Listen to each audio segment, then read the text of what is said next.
A growing evil is brewing in Germany. The radical left has a stranglehold on their country, tightly controlling their citizens with their thought police, all the while publicly espousing their virtues, vigilantly watching for signs of so-called radicalism. Specifically, they are looking for signs of Hitler around every corner and under every rock. And conveniently, they are targeting all the right-wing parties in their country for being too extreme, aka not falling in line with their belief systems.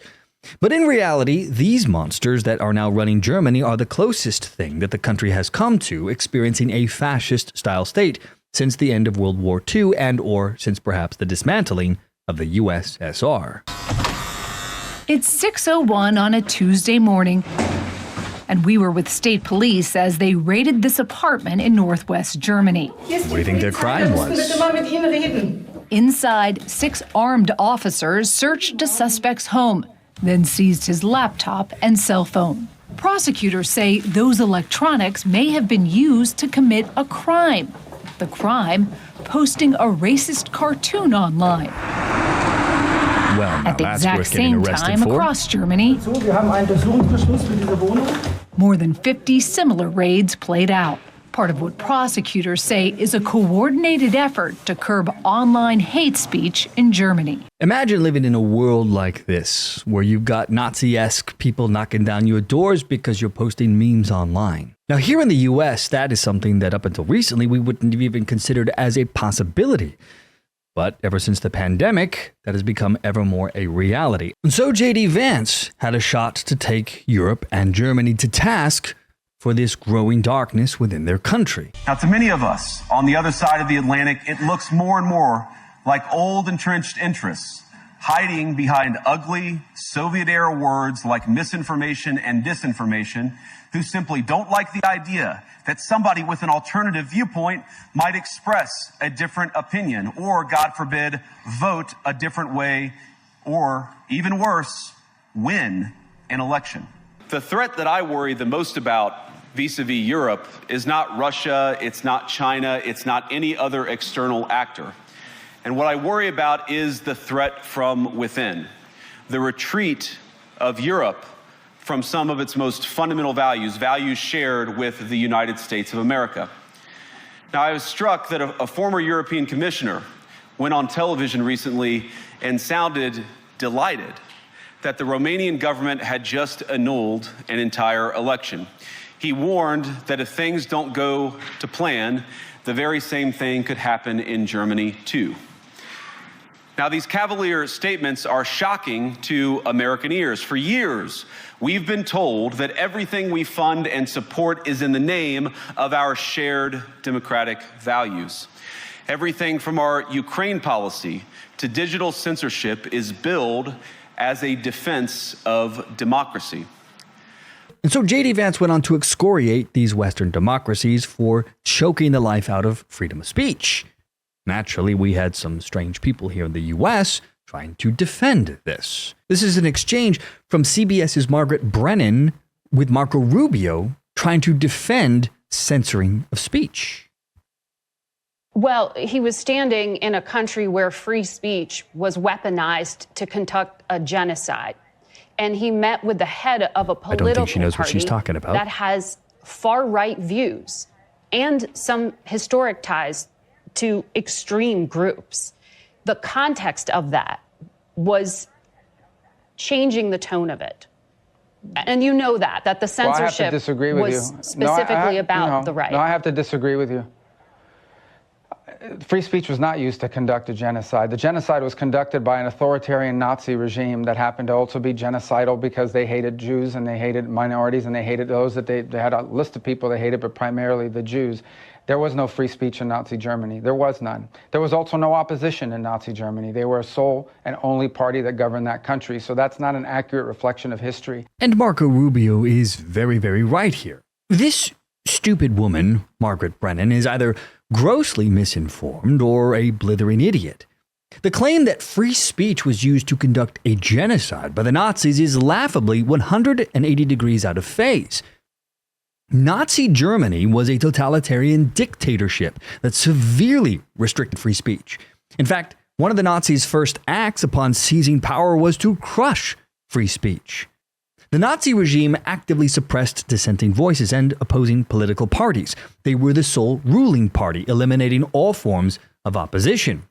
The Nazis implemented strict censorship and control over all forms of media and communication. This included newspapers, radio, and other forms of public expression. And believe me, if social media existed back then, they would have controlled that as well. The Nazi regime used carefully crafted messaging to dehumanize the Jews and other targeted groups that they wanted to destroy.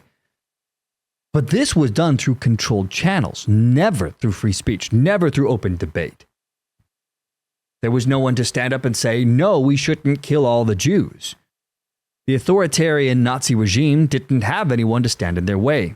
And so there was the mass killings. Now, I have to tell you, my friends, J.D. Vance is right. He said what needed to be said right to the face of these quasi-totalitarian leaders of Europe. The question Vance posed for them hits directly at the heart of the matter. How can nations claim to be bastions of freedom while systematically silencing their own citizens? Reality is you can't be both. This idea that Europe is a free society, free Western societies, has become a hollow lie. Socialism has infected much of Europe and the UK for that matter. The war for freedom that was fought by their forefathers has now been betrayed by this current generation. J.D. Vance told those military leaders that if you are running in fear of your own voters, there is nothing America can do for you. And he is correct. In fact, we're in the middle of fighting our own battle against the rise of totalitarianism here. There were those who ruled us who desired to enslave the American people, and they failed to do so, at least for now. And the complete overthrowing of big government that is being cheered on by both the right and the left right now is indicative of how close we came to letting Big Brother control and consume us all. There is rejoicing in the US from many because freedom still has a chance at winning the day. But naturally, the leaders who advocate for a dark world of totalitarian control over their citizens were swift to condemn this speech of freedom. The reaction was immediate and visceral. European diplomats sat stone-faced, their silence speaking volumes.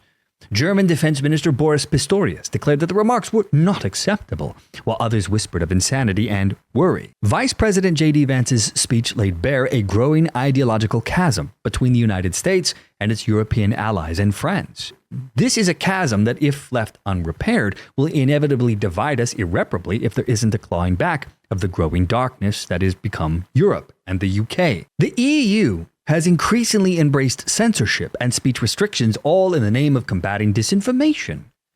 And America, too, had that problem as well. We are in the middle of our break from that shadowy dream that has been cancel culture and censorship online. But for the people of Europe and the UK who have been lulled into a false sense of security over so-called hate speech laws, are beginning to finally understand that all of this was just an end run around freedom and a way to enslave them all. For example, there's a recent poll revealing a chilling statistic. A paltry 18% of Germans now feel free to express their opinions in public. This is intolerable. This should never have been allowed to happen. And yet, here we are. The tentacles of authoritarianism have been sweeping across all of Europe. It is threatening to blot out the very existence of freedom throughout nearly the entirety of the Western world.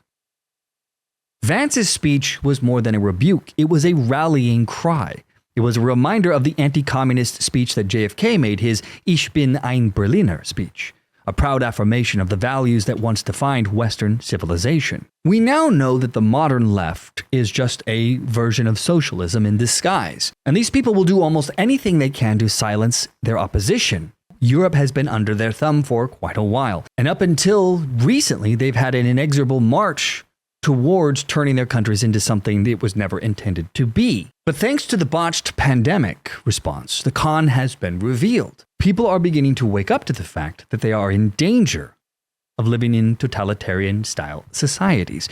And so, the left now, to maintain their power, reveal their true nature, that they are authoritarians. They will rule their people whether they like it or not.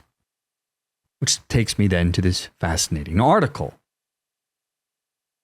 Now, J.D. Vance briefly touched on this in that speech that we saw. And this article discusses this as well, saying, could the EU overturn the German election result if the AfD, or the Alternative für Deutschland, does well? They write, former European Commissioner Thierry Breton, or whatever, thinks so. A great deal of controversy erupted in response to European Commissioner for Internal Market Thierry Breton's remarks last month regarding the European Union's alleged power to overturn election results in its member states. Breton made the statement in the French television channel RMC Story, speaking about the upcoming national elections in Germany and the expectation that the right-wing populist Alternative for Germany, or AfD party, would perform well. He said that we did it in Romania, and we will obviously do it in Germany if necessary, referring to the overturning of elections. These people who tell on themselves proudly, they admit to overturning an election in Romania. Now, they may not have been the ones that pulled the trigger directly, but there can be no doubt that they at the very least consulted with and helped reinforce that outcome. They are okay with publicly suggesting that if Germans don't vote the right way, meaning for more socialism and more non-German citizens flooding their country, then perhaps the European Union might ignore their vote and just install the correct people into power. Europe is on the precipice of a new age of darkness if they allow the heads of the EU to continue to control them this way. The world is watching, my friends, and history is awaiting their answer. What happens next, only time will tell.